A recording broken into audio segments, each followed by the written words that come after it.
Picture this. You just open your exam results. Your hands are a little sweaty, you scroll down, and boom, you scored in the 90th percentile on your SATs. But what exactly does that mean?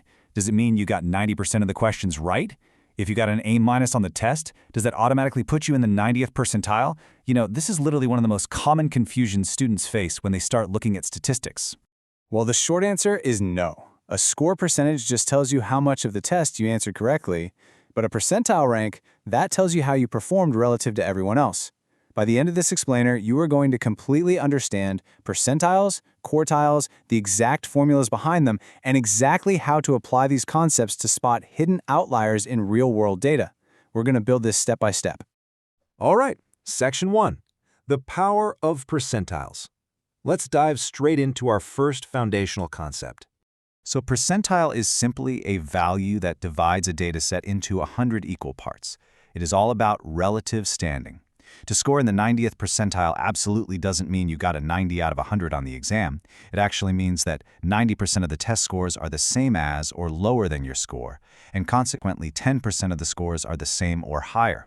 Percentiles are incredibly powerful when you're dealing with massive populations, like national standardized tests, because they give us a direct comparison of where one single data point sits relative to the entire crowd.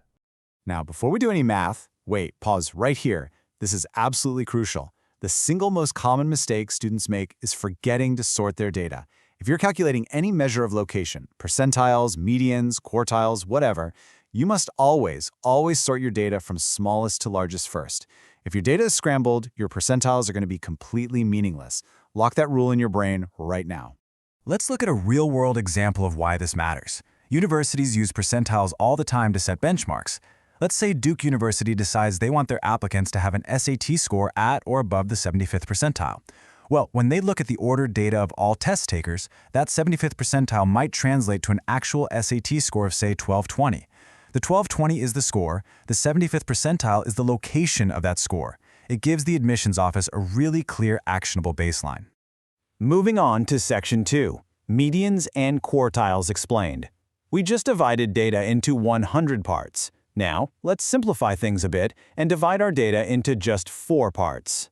Think of your dataset like a giant pizza. Percentiles are like cutting that pizza into 100 tiny, sliver-thin slices.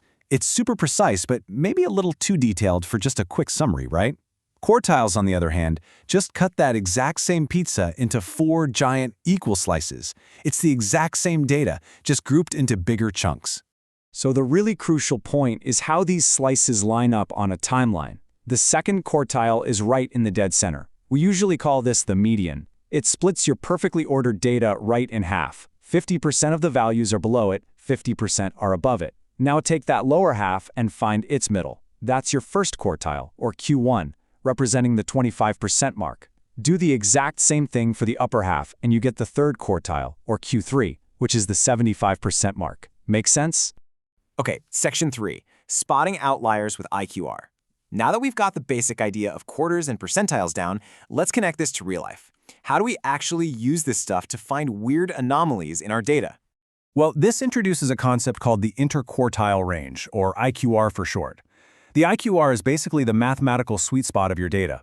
It looks exclusively at the middle 50% of your values, totally ignoring the lowest 25% and the highest 25%. You calculate it just by taking your third quartile, Q3, and subtracting your first quartile, Q1. This middle spread is incredibly stable because it completely ignores extreme highs and extreme lows. Now, a question I literally always get from students at this point is, okay, I have the IQR, but my textbook says I need to multiply it by 1.5 to find outliers. Why 1.5? It kind of feels like a random magic number, doesn't it? Well, the reason we use 1.5 is that statisticians needed a reasonable mathematical fence. Think about it, if you just looked at data outside the IQR, you'd be flagging half of your entire dataset as outliers. By taking the IQR and expanding it by 1.5 times in both directions, way past Q1 and Q3, we create a generous boundary. Anything outside this boundary is significantly different. And as our source material notes, these potential outliers might just be recording errors, or they might be a vital key to understanding a hidden trend in your data.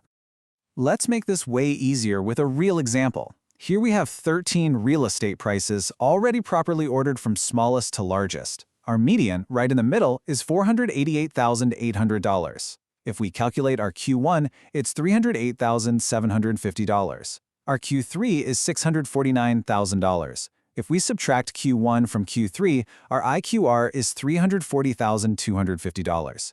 Now we take that IQR and multiply it by our magic fence number, 1.5, which gives us $510,375.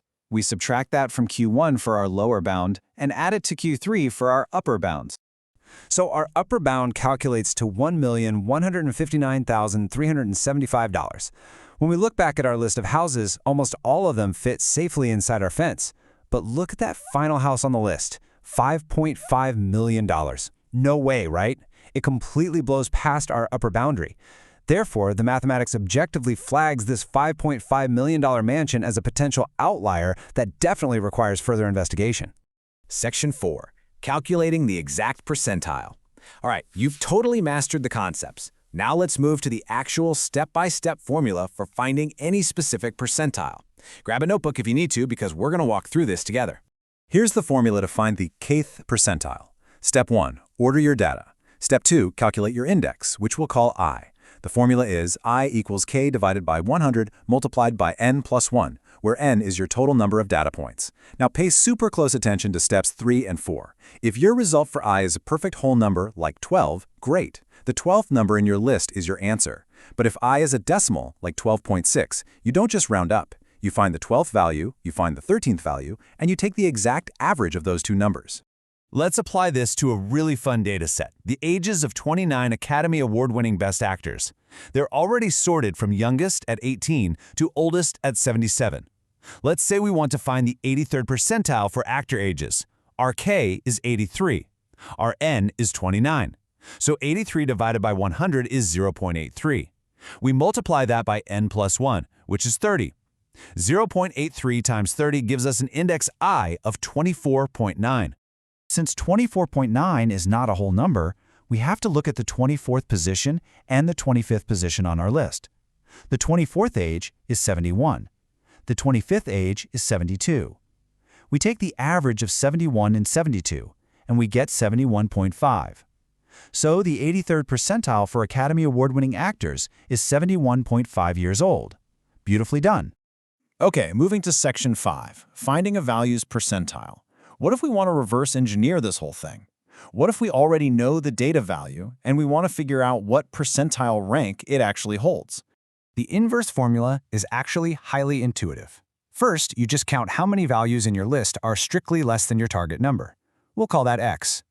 Next, you count how many values are exactly equal to your target number. We'll call that Y.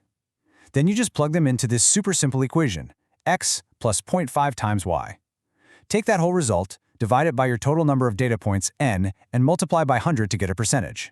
Let's run a quick mini example to lock this in. Let's look at an actor who wanted age 58. Counting from the bottom of our ordered list, there are 18 values strictly less than 58, so x equals 18. There is exactly one actor who is 58, so y equals 1. Our total n is 29. The math is 18 plus half of 1, which is 18.5. We divide 18.5 by 29 and multiply by 100. The result is 63.8. We round that to the nearest integer, and we discover that an age of 58 sits precisely at the 64th percentile. Before we finish up, let's just quickly summarize the key vocabulary and concepts we've mastered today. You now know that the median splits your data right in half. Quartiles slice it into fourths. Percentiles divide it into hundredths. The IQR isolates the middle 50% to give you a really stable measure of spread. And outliers are those strange, extreme data points that fall completely outside that 1.5 times IQR fence. I'm going to leave you with one final, kind of provocative thought. We usually think of a high percentile as a universally good thing, right? Like our SAT score example. But contextualizing your data is literally everything. Imagine you're taking a timed exam, and the data measures the time it took students to finish. If you finished in the 90th percentile for time, well, it means you took longer than 90% of the class to finish. Context matters. Think about that the next